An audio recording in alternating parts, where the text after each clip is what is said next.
ये हर हर महादेव। आइए आपको बताते हैं कि शिवरात्रि पर्व क्यों मनाया जाता है और इसका क्या महात्म्य है।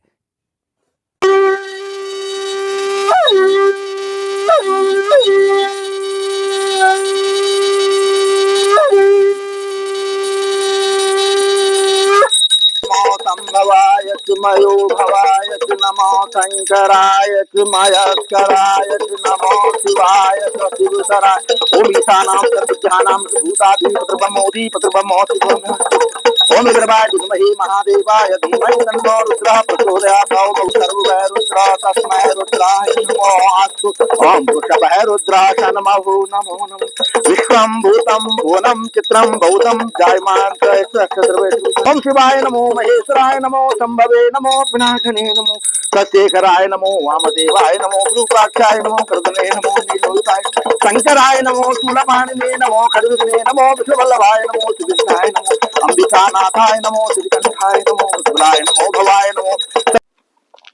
आइए भगवान भोले शंकर की आराधना के बाद अब सुनते हैं ज्योतिर्लिंग उत्पत्ति की रहस्य की कथा।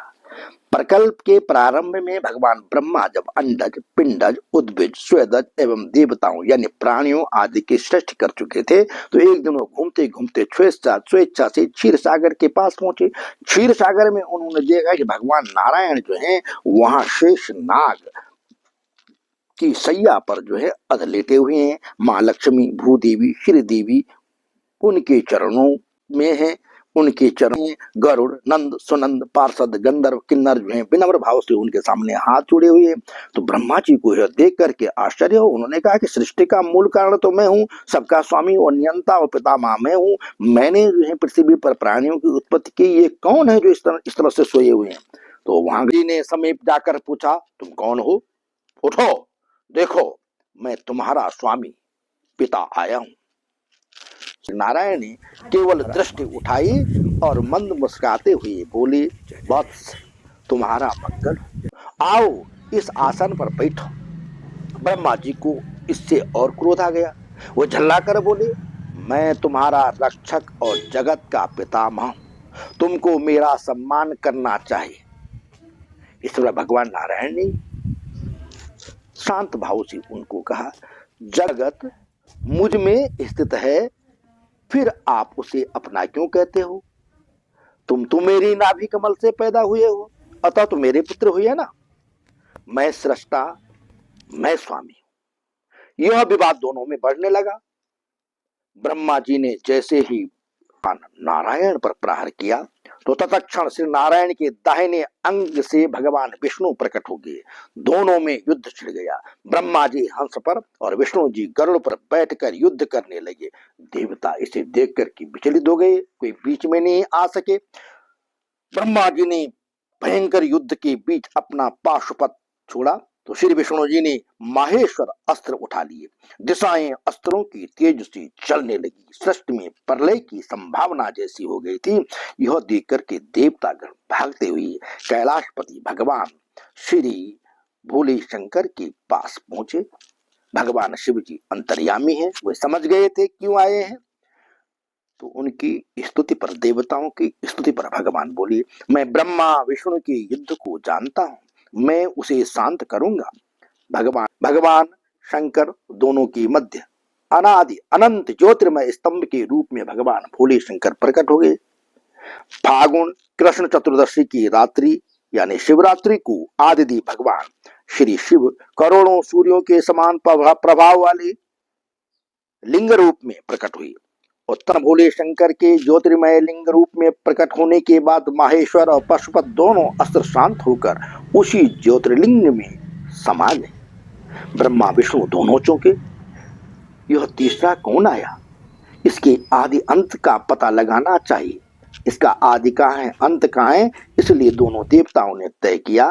ब्रह्मा जी ने कहा कि मैं हंस वाहन पर इस ज्योतिर्मय स्तंभ के ऊपर की तरफ जाऊंगा। विष्णु जी ने कहा कि मैं बाहरा रूप धारण कर लिंग के नीचे की तरफ जाऊंगा और पाताल में जहां इसका मूल है वहां से इसका पता लगा करके आऊंगा। और यह तय किया गया कि जो पहले इसके अंत का पता लगाएगा वही बड़ा देवता, श्रेष्ठ देवता कहलाएगा। ब्रह्मा जी को लिंग के आकाश की तरफ गए तो वहां ऊपर से गिरता हुआ केतकी का एक पुष्प मार्ग में मिला। पुष्प ने पूछा, तुम कहाँ जा रहे हो? पुष्प ने कहा, मैं इस स्तंभ के मध्य देश से ही गिरा हूं। ब्रह्मा जी ने कहा, अभी मध्य देश है तो इसका अंत न जाने कहाँ होगा? पुष्प से बोले, मैं सृष्टि करता हूं, तुम्हारा पितामह हूं, तुम साक्षी कह देना कि मैं ऊपर अंत तक पहुंचा था। रास्ते में गाय मिली, उसको भी साक्षी देने के लिए मना लिया गया। नीचे आकर ब्रह्मा जी ने कहा, मैं ऊपर अंत तक पहुंचा था, साक्षी में यह केतकी पुष्प और यह गाय है। गाय, पुष्प एवं ब्रह्मा जी असत्य बोल गए। विष्णु जी ने सत्य कहा कि मैं आदि का पता नहीं लगा सका, आप जीते और मैं हार गया हूं।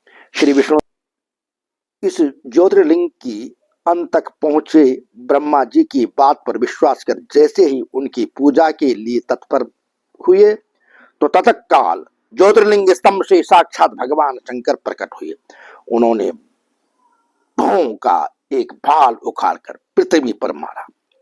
उनकी भौं से पृथ्वी पर पटका यह बाल भैरव रूप में प्रकट हुआ।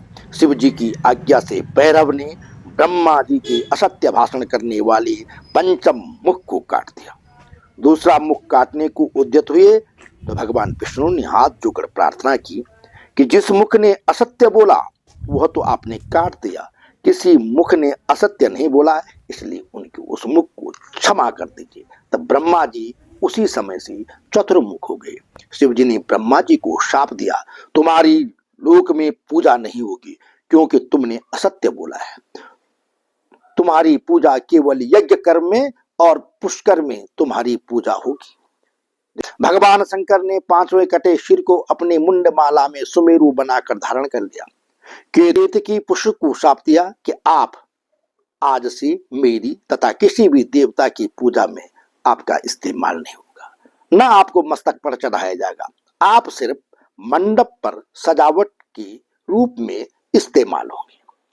श्री विष्णु को सत्य भाषण के कारण वरदान दिया, तुमको ईश्वरत्व प्राप्त हो, मेरे समान तुम्हारा सदैव सत्कार होगा एवं संसार में आपकी पूजा अर्चना होगी। यह लिंग निष्कल ब्रह्म, निराकार ब्रह्म का प्रतीक है, उसकी अर्चना करते रहे। श्री विष्णु, श्री ब्रह्मा जी उस लिंग की पूजा अर्चना करने लगे। यह लिंग फागुन कृष्ण चतुर्दशी महाशिवरात्रि को प्रकट हुआ, तभी से लिंग पूजा होने लगी। श्री विष्णु, श्री ब्रह्मा जी ने कहा, महाराज भोलेनाथ, जब हम दोनों आदि अंत का पता न लगा सके तो आगे मानव आपकी पूजा कैसे करेंगे?